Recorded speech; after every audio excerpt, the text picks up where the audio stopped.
ভাইরে ভাই, মনিটাইজেশন আগে হইল না, এটাই ভালো ছিল। মনিটাইজেশন হয়ে যে মানুষ কি বিপদে, তার কারণ আগে যে ভিডিও ছবিতে যে কমেন্ট করেছে, সে কমেন্ট করে দিন বুলাক খাবে না, সারাদিন করলেও বুলাক খাবে না।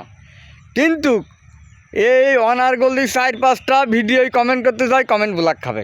এই জন্য বলছি ভাই, 4-5টা পরপর কমেন্ট না করে 5 মিনিট পর একটা করে কমেন্ট করবেন, সারাদিন করবেন, কমেন্ট বুলাক খাবেন না। তার কারণ কমেন্টেই ইস্যু থাকতে পারে। আবার ভিডিও ছবিতে ইস্যু থাকতে পারে। এই যে ছাড়বেন, ভিডিও ছাড়বেন, তারপরে দেখে মানে চেক করে ছেড়ে দেবেন। যেটা ইস্যু থাকবে সেটা সাথে সাথে ডিলিট করে দেবেন। হ্যাঁ, আর ফেসবুক মামা এমন একটা সিস্টেম করেছে যে আপনাদের লাত্তি মেরে বেড়ে করে দেওয়ার একটা চিন্তা ভাবনা করবে, মানে টিকে থাকতে হবে, মানে ইস্যু ধরানোর জন্য খুব চেষ্টা করবে। ফেসবুক মামা এমন একটা সিস্টেম করেছে, এই জন্য বলছি যে আপনাদের যেহেতু মনিটাইজেশন হয়েছে, টাকা ইনকাম করবেন, খুব ভেবে চিনতে পা ফেলাবেন। ধন্যবাদ ভাই, ভালো থাকেন।